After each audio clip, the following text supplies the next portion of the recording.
मित्रांनो, आजकाल एक फार मोठी गंमत दिसते, ती म्हणजे NLMची योजना चालू असलेली बंद झाली. ज्याला म्हणतो आपण लोकांसाठी असणारी क्लस्टरची स्फूर्ती योजना बंद झाली. राष्ट्रीय गोकुळ मिशनची योजना बंद झाली. स्टँडअप योजना बंद झाली. मित्रांनो, ह्या योजना बंद होत आहेत. याची कारणं काय आहेत? कारणाचा शोध घ्यायला असंख्य कारणं दिसतात.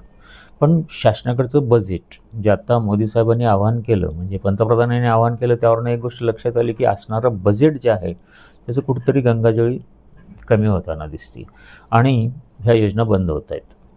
आणि गंमत म्हणजे महाराष्ट्र शासनाने जाहीर केलेली मार्चमधली मुख्यमंत्री ग्रामीण पशुधन योजना जी चालूच झाली नाही.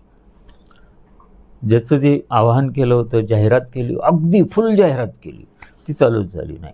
आणि जे चालू होत्या त्या बंद झाल्या. याच्या पुढचा कहर म्हणजे खूप सारे व्हिडिओ सोडा, पण न्यूज चॅनल म्हणजे थोडक्यामध्ये थोड्या दिवसापूर्वी एक न्यूज चॅनलने व्हायरल केली होती, गाढवासाठी सरकार 50% सबसिडी देते. आणि काही मंत्री म्हणजे शासकीय मंत्रीसुद्धा त्या व्हिडिओमध्ये येऊन सांगितलं होतं की आम्ही 50% लोन देतो. जे की ही NLMची योजना जुलै 2025मध्ये म्हणजे आज 10 महिन्याखाली बंद झालेली आहे. आणि हे व्हिडिओ बनले कधी? म्हणजे शासनाच्या लोकांचे आणि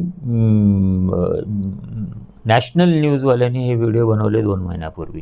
किती कमाल आहे! म्हणजे आश्चर्य वाटण्यासारखी गोष्ट आहे की अशा गोष्टी ज्याला म्हणतो आपण की विनाकारण लोकांना वेठीस धरणं, थोडक्यामध्ये असं म्हणू, किंवा लोकांमध्ये एक वेगळी बातमी पसरवणं हे अत्यंत दुर्दैवी आहे. मित्रांनो, या सगळ्याची खरी बातमी तुम्हाला हवी असेल तर माझ्या ई-कप्ती यूट्यूब चॅनलवरनं तुम्हाला मिळेल किंवा माझ्या इन्स्टा अकाउंटवरनं मिळेल. तर मित्रांनो, एक लक्षात ठेवा की विनाकारण कुठेही पैसे गुंतवण्याआधी ह्या गोष्टी खऱ्याच चालू आहेत का याचा शोध घ्या आणि मगच कामाला सुरुवात करा. मित्रांनो, व्हिडिओ आवडला तर शेअर करा, लाईक करा, सबस्क्राईब करा, इन्स्टा चॅनलला फॉलो करा. धन्यवाद मित्रांनो.